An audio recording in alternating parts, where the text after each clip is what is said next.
And good evening. We are live on Let's Talk, Real Talk on Parental Alienation with Andy Martens and myself, Mary Auld-Kovacs and Molly. Welcome from Hamilton, Ontario. And Andy Martens is from the Sault, Ontario, Sault Ste. Marie.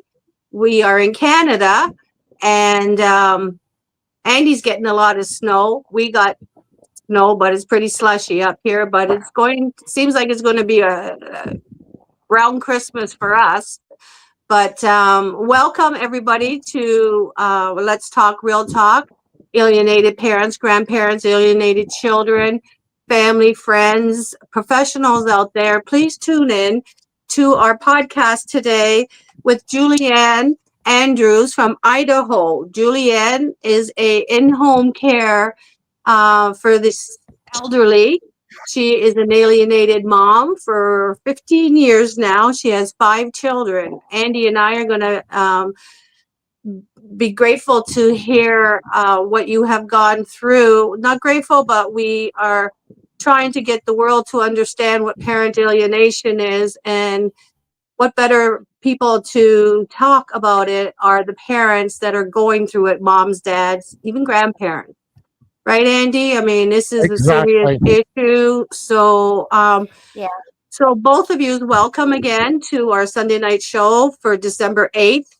We are heading closer to Christmas, and many families are not reunited with their children.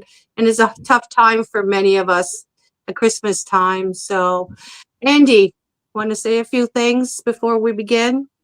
Well, I had my foot in the quicksand of being an alienated grandfather for 3 months, but I broke it, and everything is good now. So I know what that feels like uh, to experience that. But Well, you know, congratulations to you, because I mean, yeah, that is thank such you. a hard thing for grandparents to even get their toes in that door, right? Well, exactly, and Yeah. yeah, I broke the mold, and it's not happening anymore. And but that's why I'm fighting for Mary and for all the other people not to get there, and they deserve to see their grandchildren just like I did on November the 9th, 2024, when my son and his wife and my granddaughter came to Sault Ste. Marie, Michigan, and it's part of life.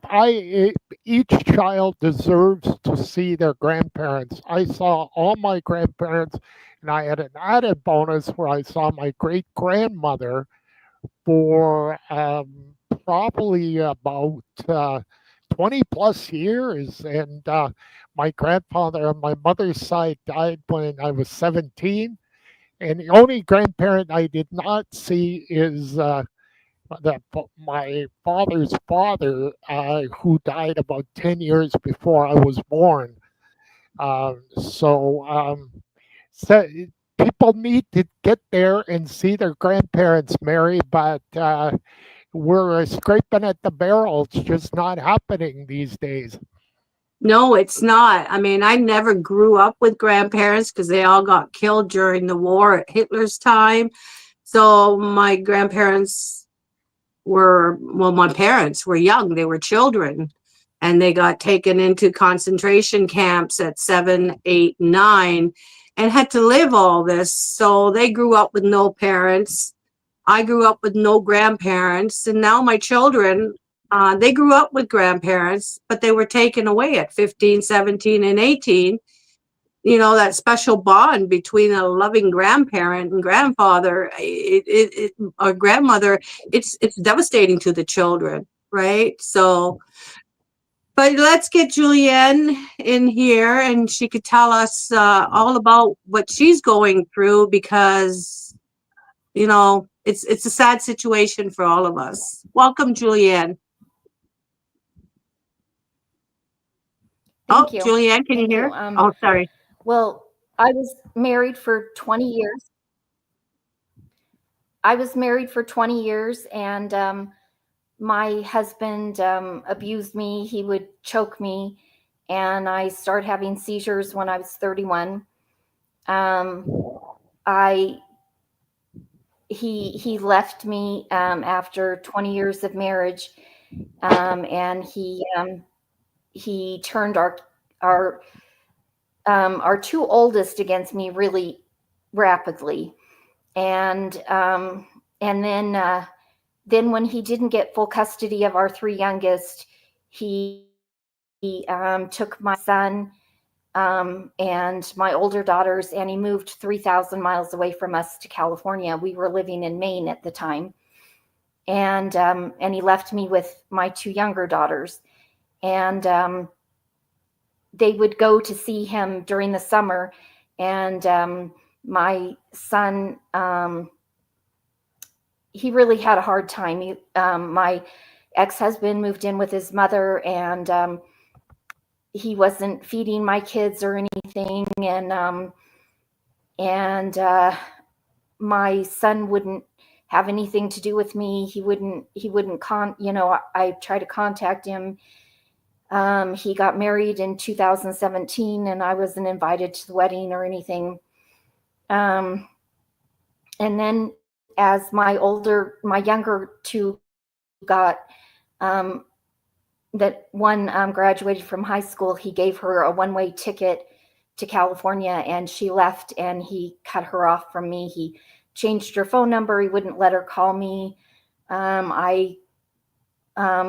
As everybody knows that goes through parental alienation, it's like they're in a cult, and their father is now their cult leader. He won't let them have any contact with anybody that is still friends with me, or any family members that still talk to me. So anywhere they move or anything, they unfriend you on Facebook or any social media. You have literally no way of contacting them. You can't find them. None of your friends know where they are or anything. They've unfriended everybody. If their friends still want to be friends with them, they can't talk to their mom anymore. They can't give them any information. They can't tell them anything, give them pictures. Then my youngest daughter, hers was a very long ordeal. She didn't want to go with him or anything, and he kidnapped her out of the graduation parking lot. A whole lot of things went through with her. And then some people that I thought were friends of mine tried to get guardianship of her because she's on the autism spectrum, and her father helped with that. And so I went through a 2-year court ordeal with her. And then when they didn't get guardianship of her, she disappeared out of the state of Maine. And how old is she? She's, I'm sure, with her father somewhere, but I don't know where. How old is she? She's 21. She's my youngest. 21 years old. And she was alienated at what age? What age was she? And they brainwash them to believe that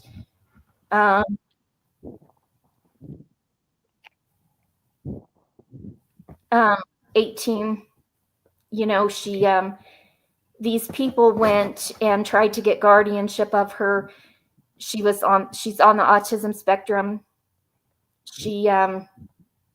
They made her believe that I was unsafe, that I was crazy, things like that. And they wouldn't let her see me. And they got a restraining order against me, all kinds of things like that. We went through 2 years of court. The judge wouldn't do anything about it. And then when they weren't given guardianship, she disappeared out of the state of Maine. And so she's with her dad somewhere, I'm sure. I don't know where for sure. And then in the meantime, my ex-husband's mom died, and so he had to sell her house. So he doesn't live there anymore. But it's crazy. I mean, they make up these lies about you, and people that don't even know you believe them. They,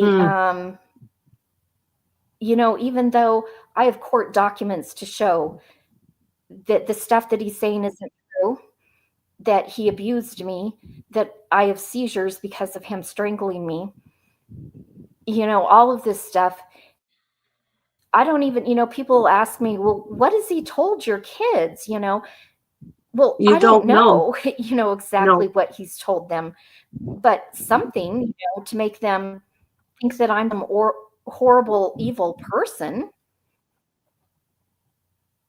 and That's they the believe thing. it. My oldest Yeah. believes that his financial problems are all because of,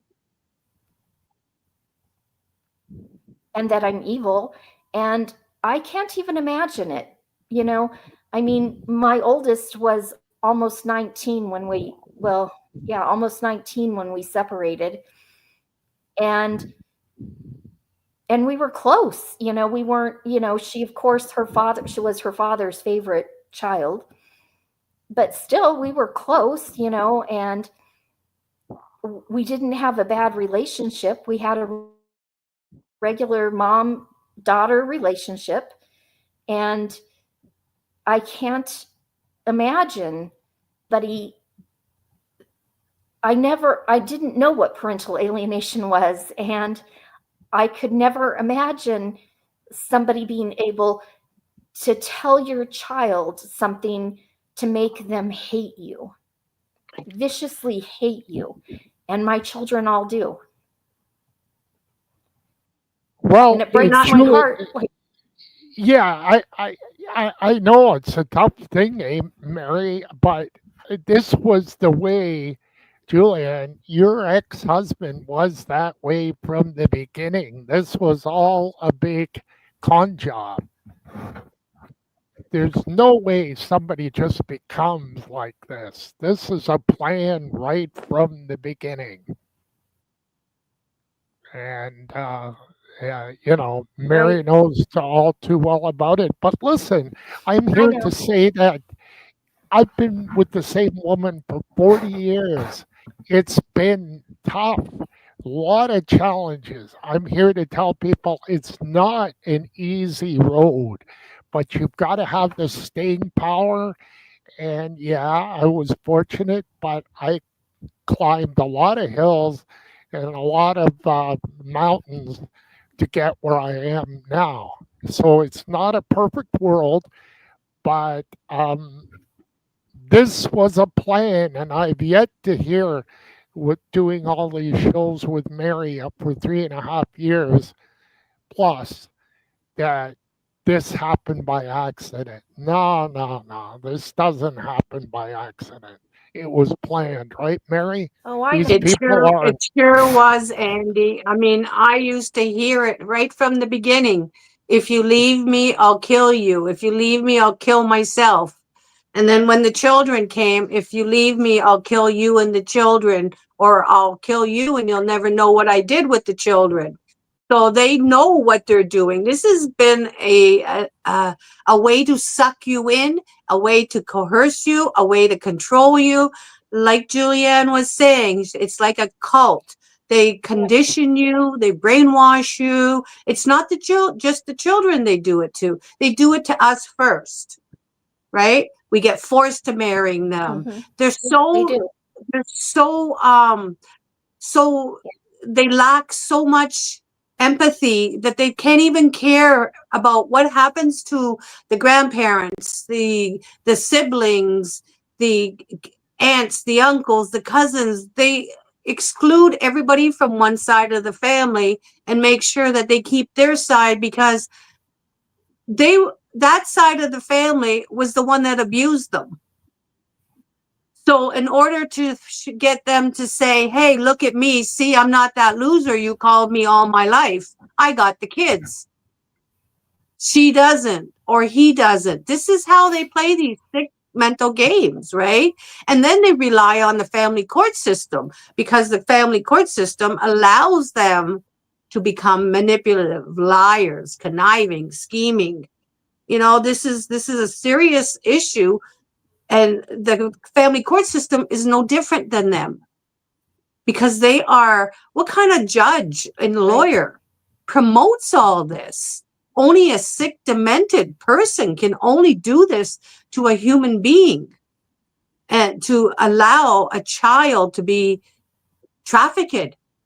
This is so sad. So, Juliann, your kids, what age group are they? Since there's 5, how old of a difference? And are they all like they're siblings of each other, right? With the same dad? Or, I mean, I hate asking that question because, there's 5 kids and. Yes, they are.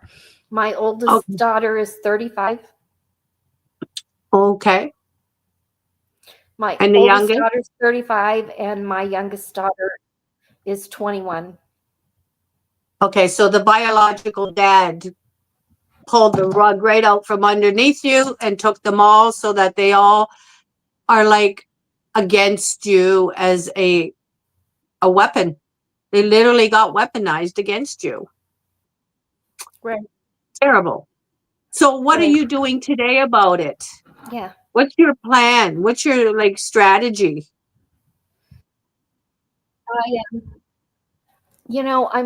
I'm part of a nonprofit organization called AFA, Advocates for the Falsely Accused.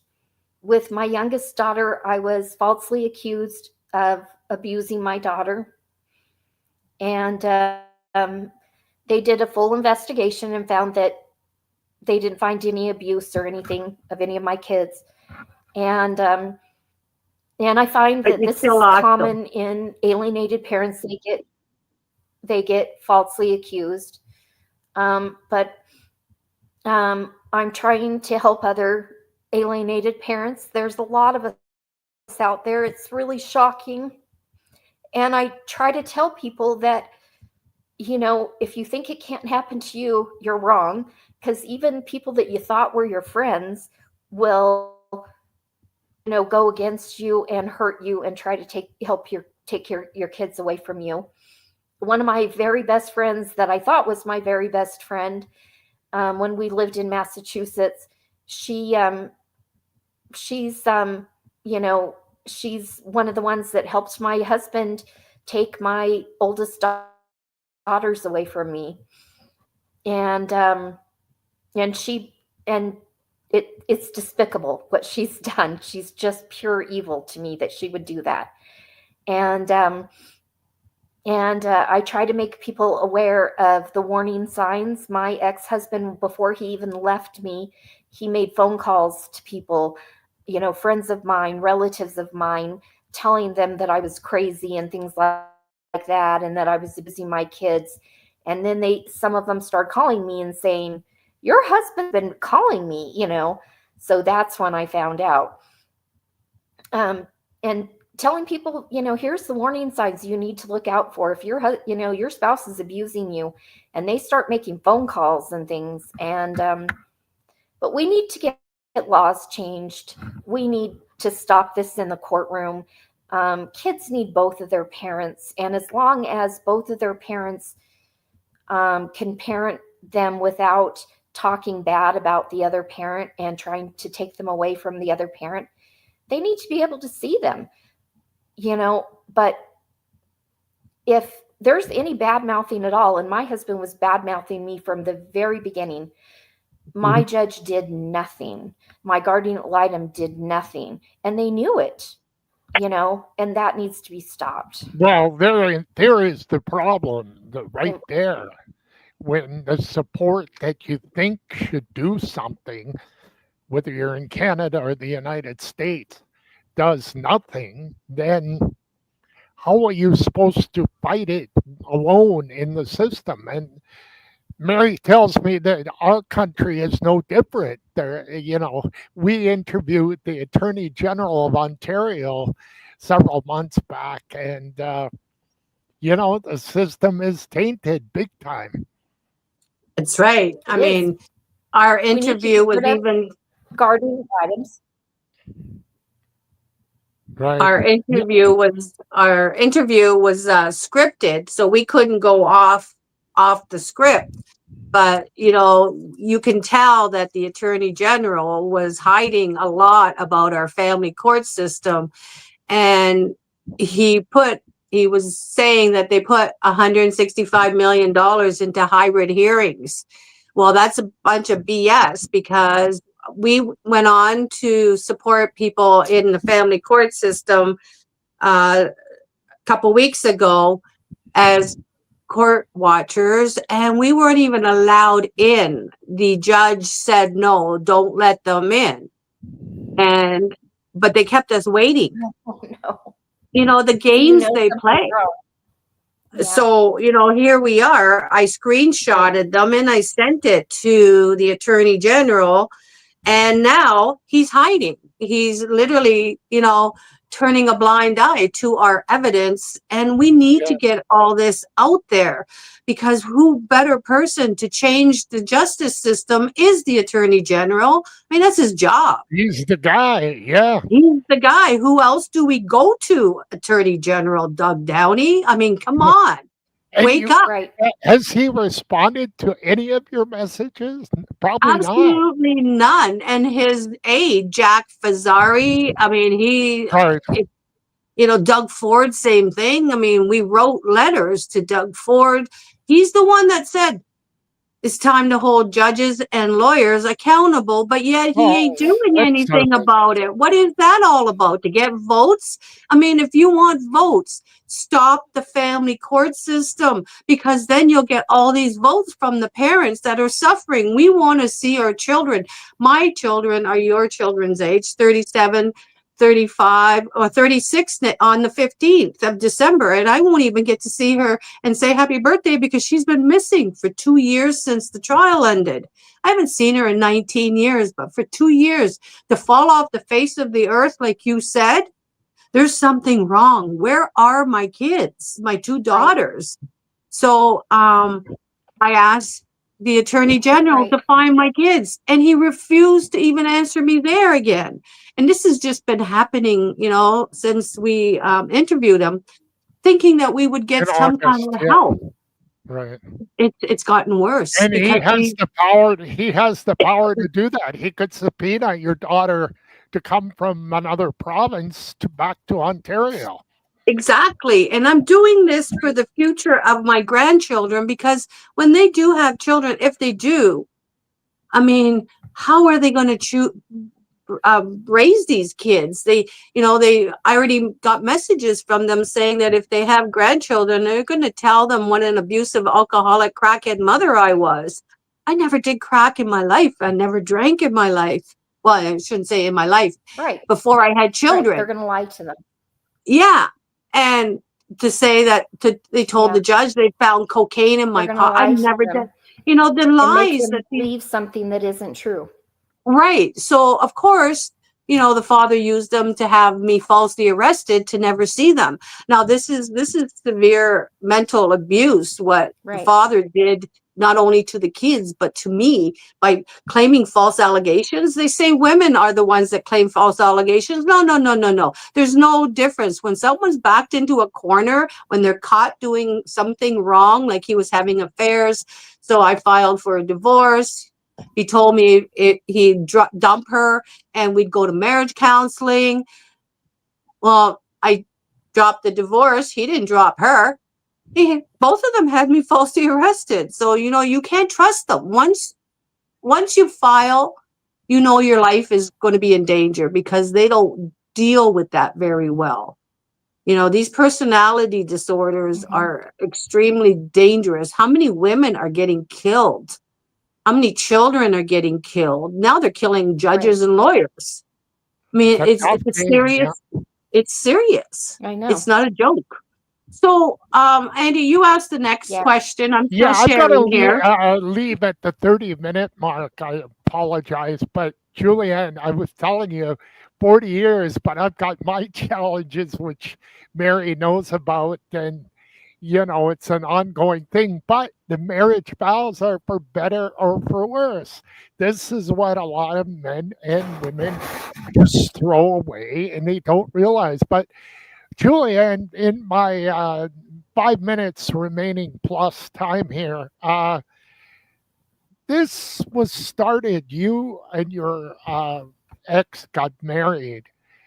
The stories we've heard in over the last 3.5 to almost 4 years with Mary here on the show.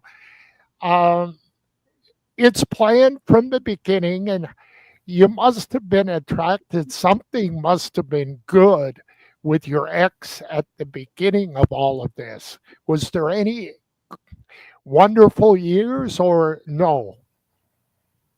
Did you rush the He process? Did he rush the process of all of this?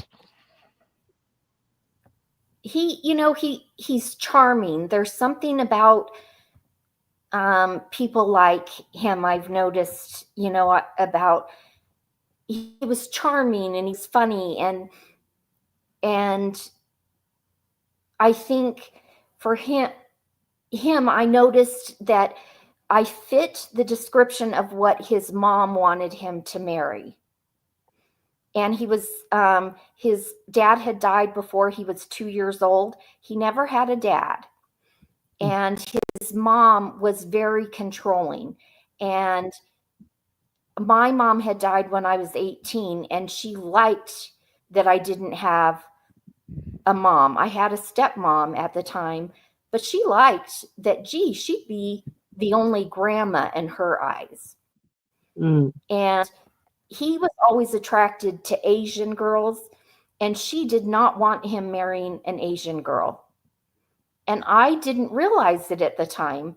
And so when he met me and started seeing me, she was thrilled to pieces, that I was a white girl, that my mom had died, that, I was from the same area that he was from growing up, because he was in the military at the time. And there we go. There's that I think military connection again. Yeah, it sounds like your husband is think my he was- ex-husband's twin evil. Yeah. Yeah, I think he liked that he was pleasing his mother. He wanted Yeah. that pat on the Recognition. back from her, because Yeah. he never got that before. That's right. Your ex-husband's mother was the same as mine. He was 9 months old. She took his father away. For 64 years, he had no father. So yeah, they grow up to be the same. They're seeking the validation. They want some kind of love, and the only way they got love was conditional, right? So Right. they bring home the girl that mommy He wants. he has an older sister. Right. But I didn't know that at the time. I didn't know that, he liked these Asian girls until we had been married for several years. Then all of a sudden, I found out he was having this affair with this Asian girl. I was just going to say, and then his bet you mom said dollars something to about, he's always liked those Asian girls. I was just going to say, I bet you dollars to donuts he cheated on you. And like the pattern repeats itself over and over again. Oh, yeah. Yeah, It in fact, does. my friend that turned against me and helped alienate my kids, she even knew about it. And that's what shocked me, is she knew that my husband had cheated on me with this girl. Yeah. And then he dated a young Asian girl for years after we were divorced. And yeah, I would love to hear, because they moved in together for a few months, and then all of a sudden she kicked him out. And I would love to hear what she had to say, because I'd love to hear if she said he started abusing her, or she saw something. Well, the slogan of once a cheater, always a cheater is out there, and it's there for a reason, because it usually holds true. It does. It really does. Sadly to say, it does. Yeah. And when you catch them, that's when they get violent. They lie more. They call us crazy. I mean, the things that they come up with because they get caught. I mean, is that what their mommies did to them? Mm-hmm. I mean, really, come on, grow up. It's enough is enough. Yeah. So if you can't treat your wife like a wife, and you have to treat her like a slave, because that's what they want. The 4S's, the sex, supply, service, and safety. Well, how long can you make them feel safe by not telling about your abuse, about the abuse that they're inflicting on children? You know, like I had an ex-husband that raped female soldiers with his unit. They were gangbanging them. And I ended up with a stepdaughter from one of them, but she ended up killing her husband that was raping her with the unit as well. I mean, they could only sustain so much psychological trauma that they do lose it. We do lose it. Everybody loses it when they're, abused so much. An animal will fight for themselves as well. So why can't a survivor fight for themselves? They're the ones that are getting falsely arrested. They're protecting themselves. They're protecting the children. But yet the police come and take them away and let the abusers run free so that they can move on and abuse somebody else. This is so wrong. And the police need to be trained and, educated a little bit better. But a lot of them do know what they're doing. The police, they just don't care anymore. And they find it easier to take the calm one than it is to take the psychopath. Are they fearing their lives? Well, how about us? And sometimes they leave the victims with the abuser and say, oh, there's nothing wrong here. And then take off. And next thing you know, they're finding them in a ditch, cut up in the back of the trunk, in a cornfield. I mean, this is really, really bad. I mean, I can't stress it enough. I worked for the military police. I've seen so much violence that it's you can't deny the fact that victims are struggling. So,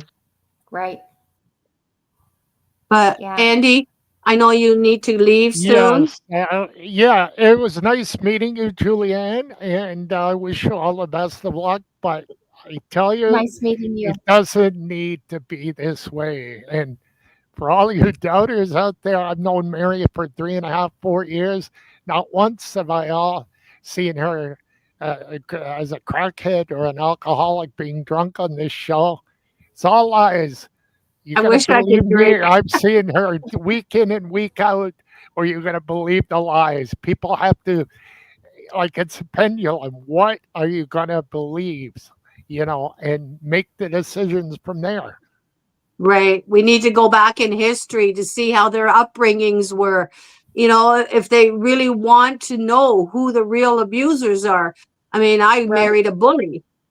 He was a bully all his school life, all his friends. Stock and barrel, Yeah. And then all of a sudden, I'm the abuser. But yeah, this needs to stop, and we need to be raising awareness. Be more tougher. Juliann, I talk to Mary every day, and people have to believe me. She's the real deal. It's not, don't believe the false allegations.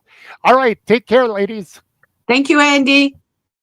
So don't jump off. We got some time still. So it's just one-on-one. But I've got Kathy Warner here. If you want to read her comment, Juliann, I'd appreciate that. Can you see it? She says, I am alienated from my 2 kids by their father and his partner. They are evil. Now my kids are crazy and violent. Oh, gee. Yeah. Wow. Yes. Very sad. It's very, very sad. We're so sorry to hear that, Kathy. And my kids became very evil, violent. They are actually psychopaths. I was on a Zoom trial 2 years ago, and my 34-year-old son in a Royal Canadian uniform suffered a psychotic episode, screaming at the judge about me, gaslighting me. And it was just so horrific. And when you're on Zoom, there's no communication between you and the judge or your lawyer. So you got to email them to get, your voice into there, because they silence you on the camera. They won't let you, they didn't show my face. They cut my camera, like the kids couldn't see me. So they got to say whatever they wanted. It's so impersonal, these Zoom trials. I know I asked for it. I was really, Yeah. really sick. I suffered a heart attack and I couldn't travel into the next city to go to court. My kids were living in Montreal, one in Toronto, the other one in London, the ex out in Grey Bruce area, hiding in the woods, the coward he is. And here I was in Hamilton. So to have us all on Zoom, and you're looking at a screen, but my son's face was pushed up to the Zoom camera. My ex-husband, same thing. And yet the judge didn't say anything. I mean, the unprofessionalism on these Zoom trials are horrid and painstaking because there's no feeling for the kids, no one to turn to. They're sitting at home alone in a room because you couldn't have anybody in that room while you're on the court case, right? Right. So they're falling apart. This is what they do to our adult children after 19 years alienated. They were beautiful, healthy teenagers, 15, 17, and 18. And now they're psychopaths. I mean, they can't sustain a healthy relationship. They cried to the judge saying that they are severely depressed. They are suffering from mental health issues. They can't sustain a healthy relationship with themselves even, or with anyone. And they're got no partners, no children. They're in their late 30s. Their lives have been ruined. Now, the next generation of children going through this court system in 10 years, they're going to follow through, like your kids being violent and Kathy's kids. I mean, to see our children be violent to us, that is like, wow, what did we raise them to be when they were little? Not to, learn to share, learn to be nice, to be good to pets, animals. They're cutting up animals. I mean, there was that psychopath on YouTube that was suffocating cats in a bag and then threatening that the world that, you think cats were bad, wait till I do humans. And he did. He cut up a friend right there, and he's now in prison. He was 26 years old. I mean, is this what we got our kids to look forward to? Because if they have kids, they can easily suffocate them. I mean, they're finding kids in dumpsters, babies in dumpsters now because they don't know how to take care of them. They don't know how to take care of themselves. All that things that we nurtured them as young kids is thrown out the window once the judge says choose. So of course they're going to choose abusers because it's easier to abuse than it is to love in front of an abuser, right? Abusers only feed off of abuse. My kids, Right. when the father came home from being out in the field for 6 to 12 months, the only way the kids would go to him is if he said, pull mommy's hair, spit at mommy, punch mommy in the face. I mean, this is how they were, to be close to him again. Mm-hmm. So this is all conditioned right from tiny tots. It's not, something that it happens overnight. The fact of me being arrested and the next day my kids hated me, well, it was because out of fear. They had to hate me. But yet the police found no evidence, and still the judge, the divorce judge, Justice Taylor, condemned me the whole custody hearing. What about the kids? They only talked about the kids briefly, and the rest was about me and my criminal charges that were withdrawn a month prior. I mean, these family judges got to stop that. They keep bringing in false allegations and allowing the abusers to rely on it and push it further. So cameras in the family court system, I believe, is a very important factor in this case, because then we can go back and say, this is what they said. Because all this he said, she said bullshit out there, it should never be used against anyone. If you don't have evidence and you can't produce it, you should be punished for perjury, because that's what it is. Plain and simple. And these judges are relying on on these abusers to lie, cheat, false allegations and all that stuff. That's not a system. That's not a justice system. That's Right. trafficking our kids. And also they're trafficking us because they're making money off of us. So here we got Susie Besse. Maybe it's a good thing we are in this position. God's keeping us safe away from the craziness and more hurt. I'm dealing with cataract, so sorry, the shadows are double vision here. But yes, but it's not a good thing, because if we don't speak up, the next generation of kids are going to be falling through, because it takes about 6 generations, they say, to get one generation to break the ice, to break the curse. So I'm not sure how many generations are you into? Me? That you know of.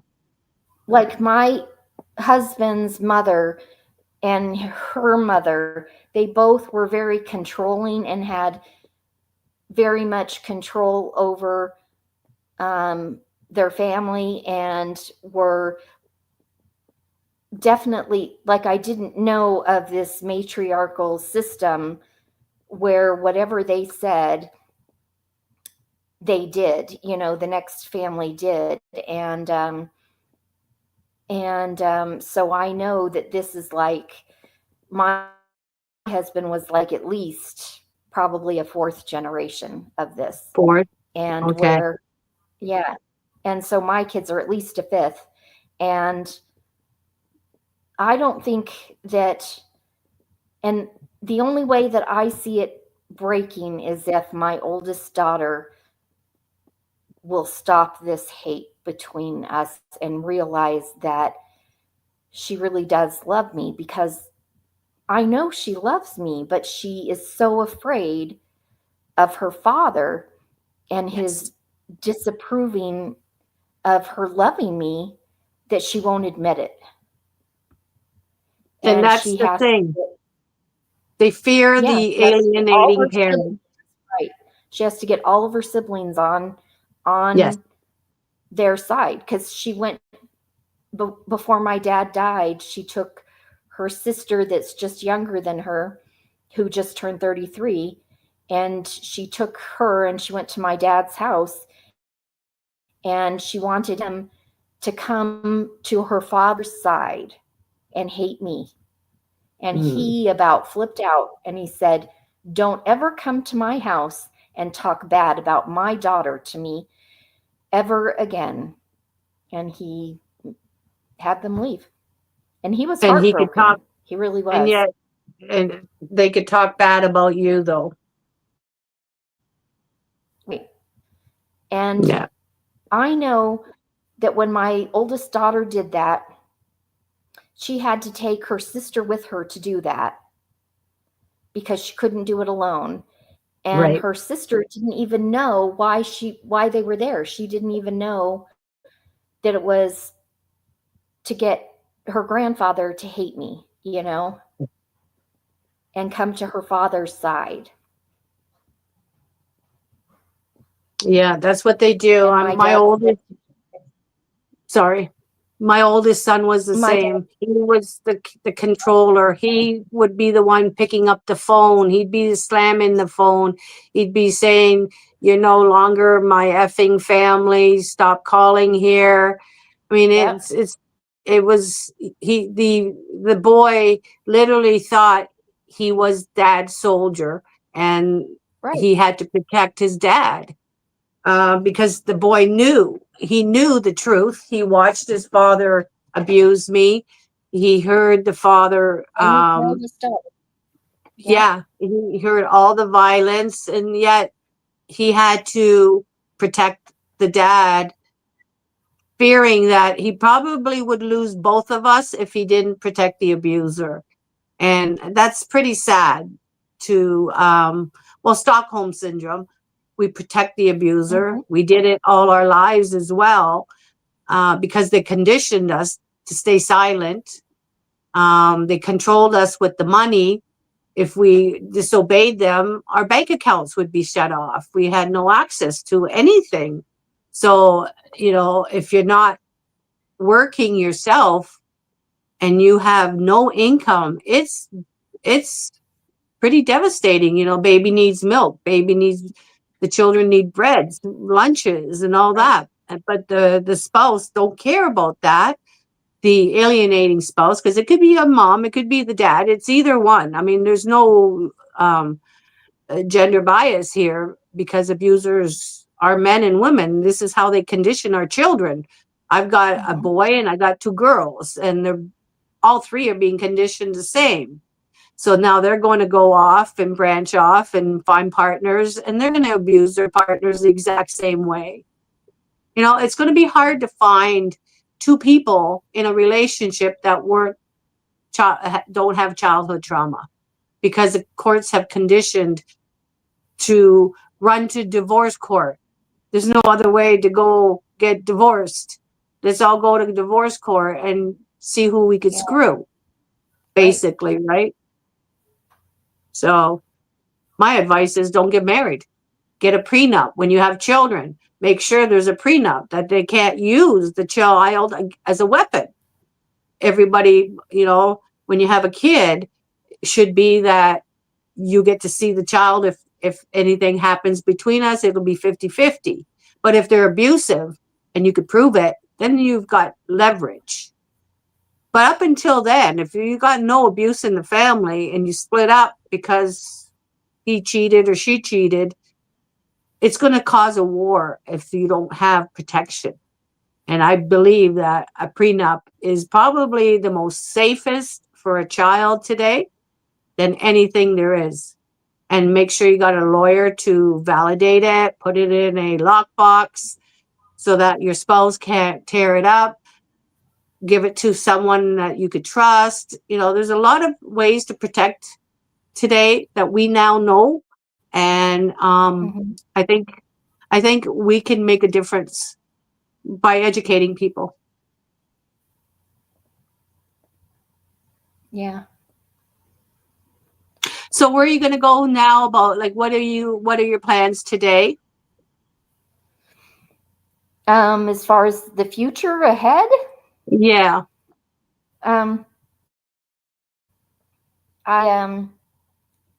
I still am working towards helping other people in alienation, and what happened to my youngest daughter, I feel something has to be done in the way of my judge and my the guardian ad litem that was assigned to the case, because she flat out lied in her report and did not do the things that she was supposed to do. So somewhere I feel like I have to find somebody that will take my case and do something, help me to do something regarding them and the people that tried to get guardianship of my daughter. I have all of my hearings downloaded, and there's tons of evidence that these people lied on the stand, that the judge was biased from the beginning, that he never should have allowed this. It should have been dismissed right from the beginning. Right. And what he did to my daughter is he destroyed her. He really did. He made her so afraid to want to say, I just want to live with my mom and continue my life. And said she was so afraid that she lied about everything, because she was afraid of everybody. She was afraid that her dad would make everybody hate her the way he makes everybody hate me. That she went to these people's house and she lied about everything. And she's on the autism spectrum. And now, what kind of future does she have? I don't even know where she is. She's not, her father and her siblings won't even allow her to have any contact with me. And if she wanted to, she certainly wouldn't say that she wanted to because she'd be too afraid. And my other kids too. I don't believe that my next youngest daughter wants to be like that. She'd be too afraid to, say, hey, I love mom. I want to see her. And no child should end up in that respect, And my son, he married an Asian girl, and I hope he really loves her, and he didn't marry her to please his father. Yes. Because that's what they do. Right. Just like his father marrying me because he was pleasing his mother, Yes. and so no children's lives should be destroyed like this. No. And so I still hope that somewhere there will be a lawyer that will listen to me and say, judges shouldn't be, and guardian ad litem should not be above the law. They should still have to do what they're being paid to do. And other people out there too. Their kids' lives are being destroyed by judges and guardian ad litems who think that they're above the law. And it's not true. They should be accountable for what they're doing to these kids. Yes. And we need to speak somewhere out. I'll keep looking. Yeah, we need to speak out and make sure the world knows who these judges are, who these lawyers are. I mean, a lawyer should not be pitting a parent against the other parent. They should be, working together to keep the peace, to keep the kids together. But yet they're stripping you 100%. They're condemning you. They're encouraging the alienating parent to fabricate stories about you, to call you, say that you did drugs and you abused the kids and you did this and you did that. Right. But really what they're saying is, oh, I did that, but let's blame the other parent for it. Because that's what they're doing. Is they're projecting a lot of trauma onto the good, loving parent because they were jealous of your relationship with the children. It's when there's two parents and one's gone all the time, you cannot expect and the guardian ad relationship. Go ahead. Right. The guardian ad litem that was hired in my youngest daughter's case, she didn't even do what she was required to do. It's disgusting.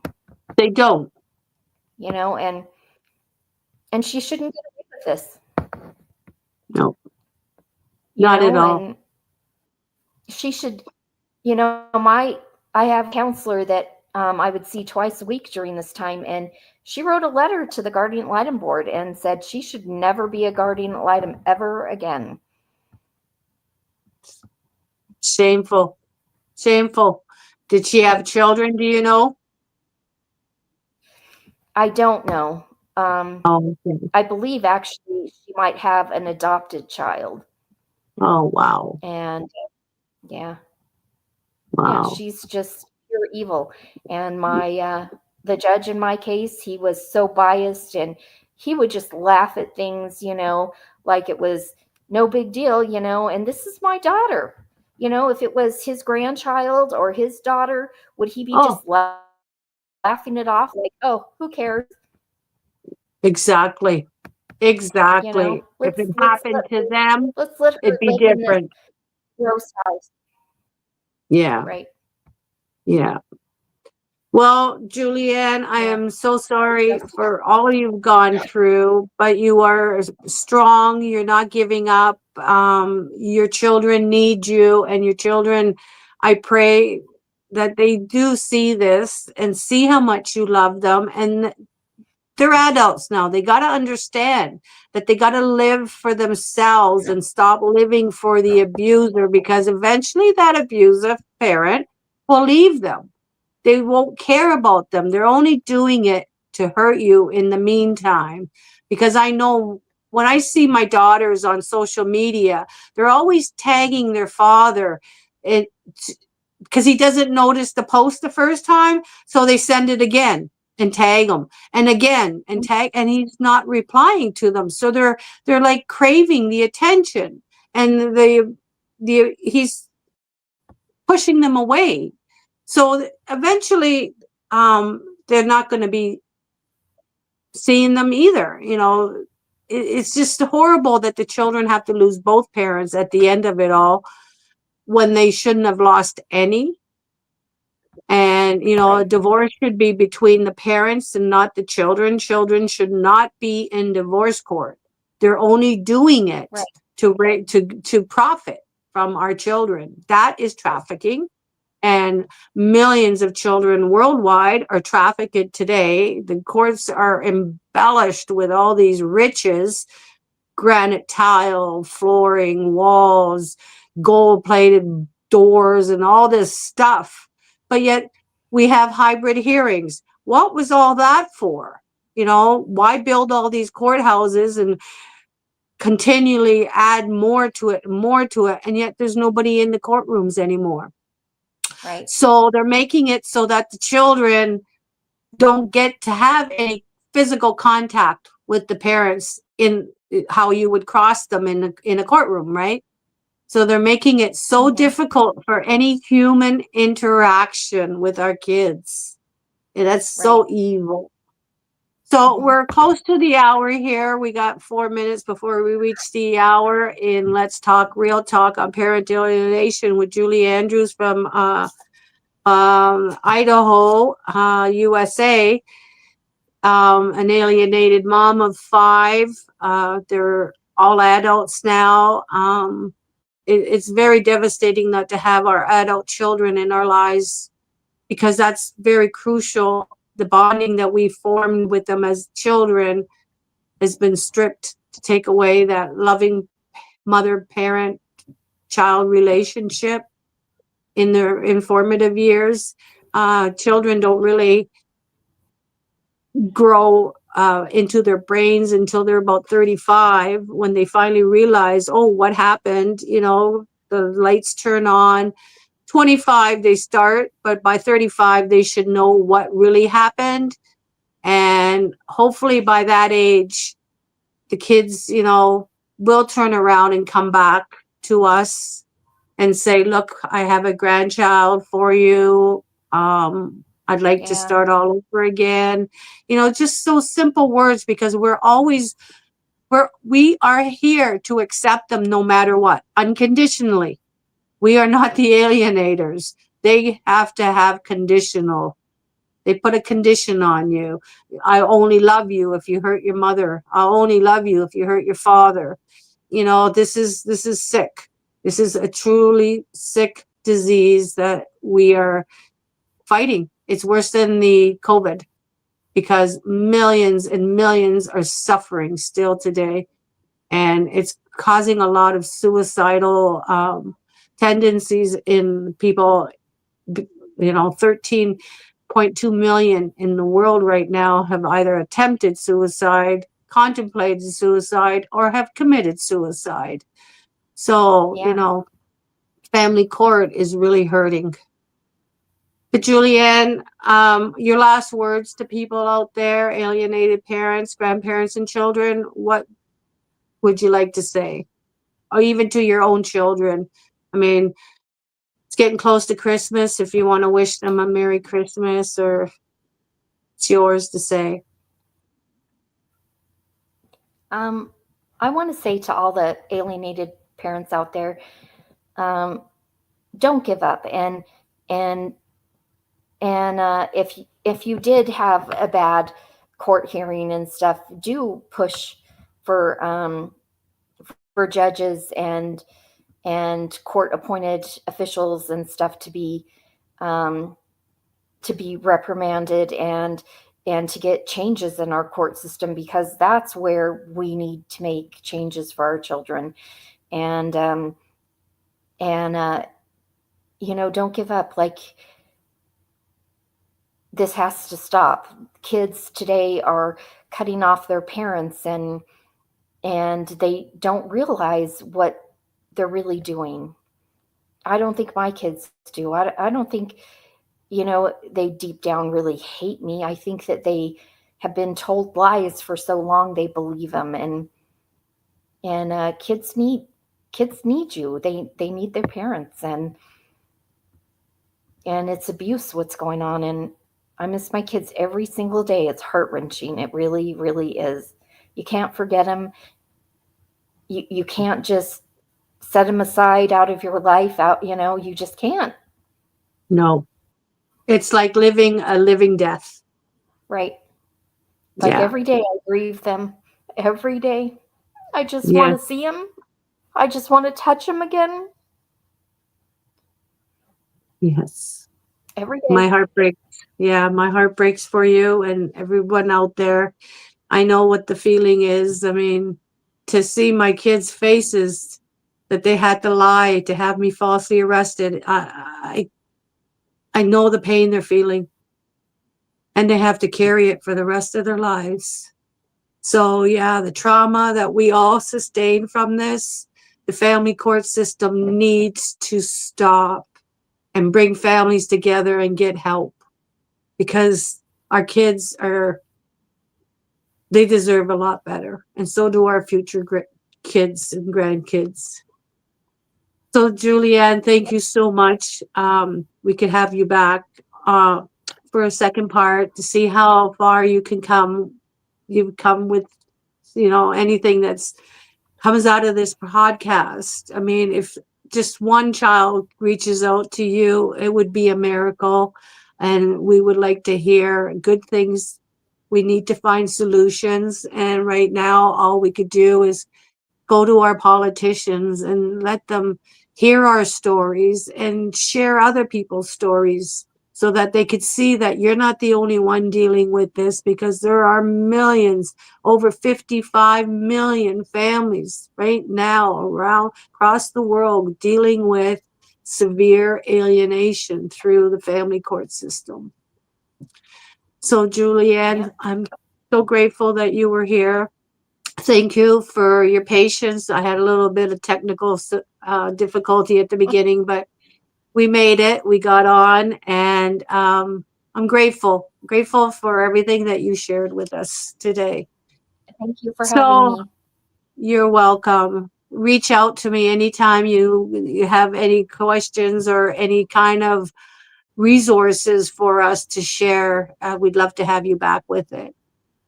So until the Okay. meantime, alienated parents, grandparents, alienated children, don't give up on each other. We are here for you. You need resources. We can help you find them. And remember that your alienated parent will always love you. This is why we fight for you. We're not here to put the fear in you or hurt you or anything like that. And the judges know it, that we are good parents. It's just that they know we will draw in profit for them. And that's wrong. That's so wrong on everyone's part. But until then, we will see you. Let's see, next, I believe Tuesday, we have a special guest on Let's Talk Real Talk at 1 p.m. on parental alienation is child abuse due to intimate partner violence enabled by the family court system. If you don't believe me, come on the show and share your story and how you can prove that family court is not involved in this. So until then, thank you, everyone, and good night from Molly and me. Good night, Juliann. Night.